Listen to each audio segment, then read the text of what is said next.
Magandang araw para matuto. Welcome back sa YouTube channel natin or sa Facebook kung sa Facebook mo ito pinapanood. Ako po, si Architect Ed. Ngayong araw, pag-uusapan natin ang mga basic na information tungkol sa titulo. Sa titulo ng mga lupa. Kaming mga architects, kapag magpapadesign kayo sa amin, ang unang-unang hinihingi namin, kopya ng titulo. At kumpleto, no? Mula page 1 hanggang kung ilang pages man yan. At explain ko sa inyo bakit namin hinihingi yon at kung ano yung mga basic na information na dapat mong malaman para kahit papano ay informed ka.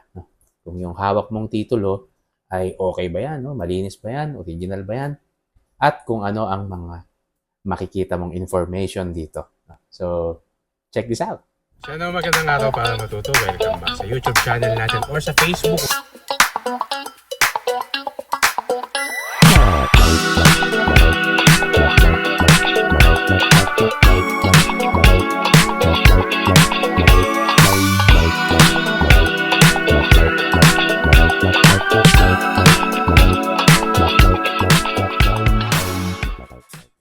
So, unang-una, itong titulo ay may title number. No? Tinawag nga pala itong Transfer Certificate of Title. O, binura ko lang yung ilang mga details, no? Kasi hindi nyo naman dapat makita yon dahil private property ito. Okay.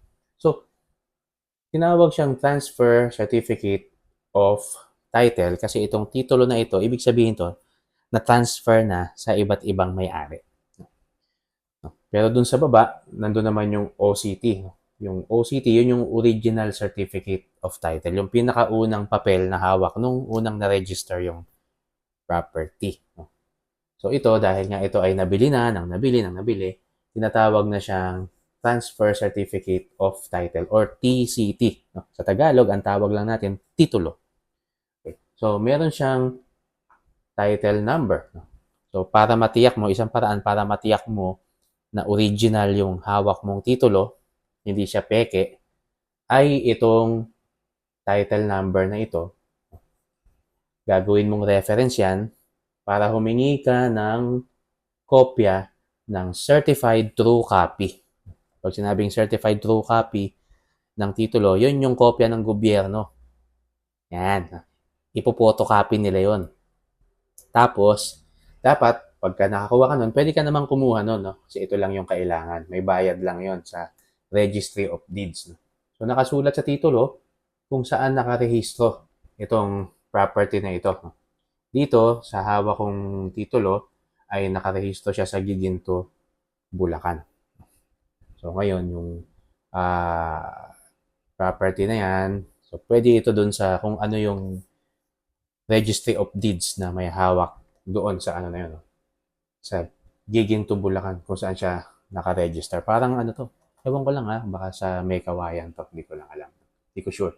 Pero, yung title number, yan ang ibibigay mo doon sa Registry of Deeds. Magbabayad ka, tapos bibigyan ka nila ng claim stub, tatawagan ka nila kapag available na yung kopya. So, madaling salita, certified true copy kasi photocopy siya nung original na kopya na hawak ng government. Kapag ka nakuha mo na yon, yung binigay sa yung photocopy nung seller, nagbebenta sa iyo nung lote, kung binibenta yan, i-check mo ngayon kung pareho ang mga detalye doon sa detalye na nandoon sa kopya na galing sa Registry of Deeds. Okay? So, isang paraan yun para malaman, no, kung original. Siyempre, yung iba, physical inspection na. No? So, yung papel ng titulo, parang ano yan, no? Ang meron lang ng ganyang papel, yung gobyerno lang. Parang pera. Sila lang yung may ganyang klase ng papel. No? Karaniwan, magaspang yun. Tapos yung mga, ano siya, no? May mga iba-ibang features, no? Na dapat hindi mukhang tinagpi, hindi mukhang inedit, etc. Walang burado. Ito may binura ko lang syempre kasi mga details yan na hindi naman ninyo dapat malaman. No? Next, dito sa unang part, nakalagay dito yung location ng inyong title. Siyempre, hindi yan yung address. Iba naman yung address kasi yung address may street, mayroong number ng bahay. Ito hindi. Ito ay technical ang pagkaka-describe ng location. Ang nakakaalam lang nito kung paano siya i-locate, siyempre, yung mga surveyor o yung mga geodetic engineer. At may mga software na ginagamit ngayon para malaman mo kung saan eksakto nakalocate ito sa Google Map. So, siya, nakalagay dyan yung number, yung lot, at saka yung block nung ginawang subdivision plan ito.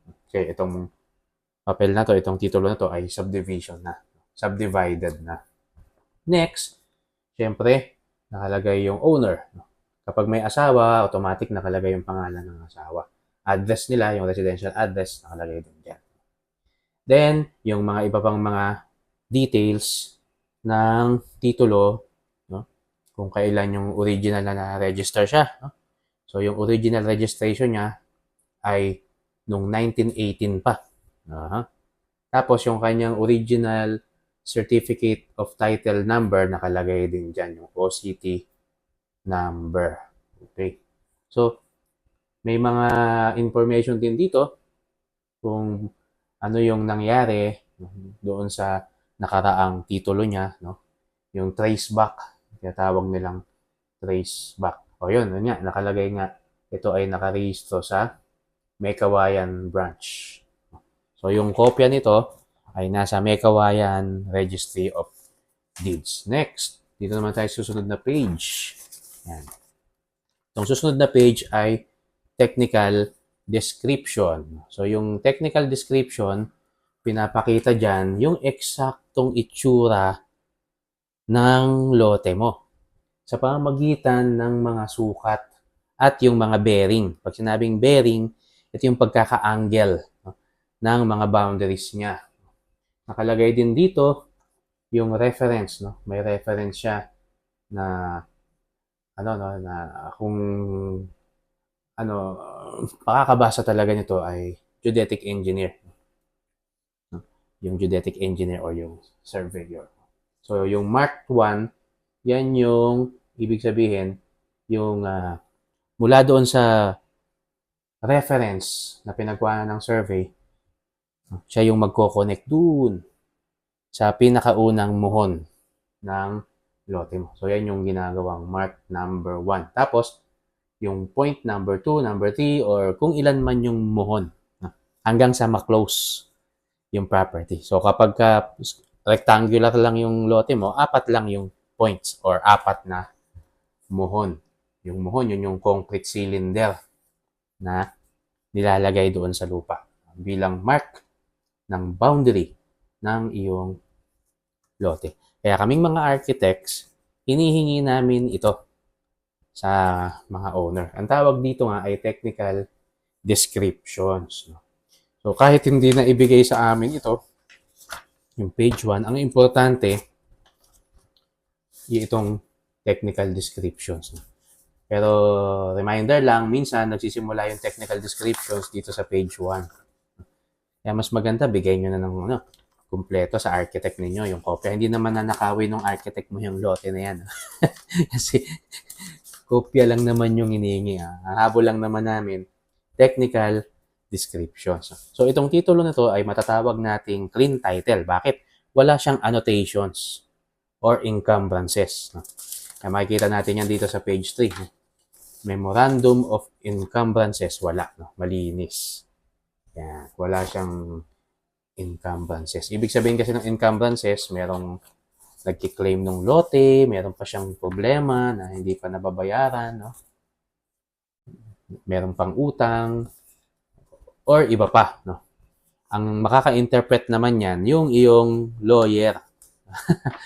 Pero kapag ganito, sinabi clean title, ibig sabihin, pwede mo nang bilhin talaga yan. Wala nang ibang claimant yung lote na yan. Malinis. Hindi na siya utang, bayad na siya. Wala na siyang problema sa gobyerno. Kaya yung ganitong mga titulo ang hinahabol ng buyer, no? Yung clean title na tinatawag. wala nang naghahabol. Okay. So, basic information yan. No? Siyempre, para alam nyo rin, teka, yung architect ko, ba't kaya hinihingan ako ng copy ng titulo? Ano yung gagawin niya doon? Yun lang naman. No? Technical description para sa pamagitan ng technical descriptions, malaman ng architect mo kung ano ang shape at sukat ng lote mo. No? So, importante, merong ganito. Yan. Meron talagang titulo. No? At dapat, yung titulo nakapangalan doon sa nagbebenta sa iyo kung bibili ka. At importante rin, na kapag nabili mo na, hanggat maaari, i-transfer mo na sa pangalan mo. At marami pang mga legalities na kaugnay sa titulo ng lote. Halimbawa, yung mga may-ari, buhay pa ba? No? Yung bang may hawak ng titulo, anak ba yan? Kung yan ang ipinamana sa kanya, nakapangalan na ba sa kanya yan? Na-subdivide na ba yan? Etc. etc. So, yung mga bagay na yan, pwede mo nang itanong sa iyong lawyer. No? At kung anong mga hakbang ang gagawin, kagaya ng extrajudicial, no? etc. etc. etc. So, yung basic, yun yung sinare ko sa inyo. Okay? So, maraming salamat po. Ingat po tayong lahat. Sana natuto kayo at magkita-kita po tayo uli sa susunod. Ako po si Architect Ed. Bye!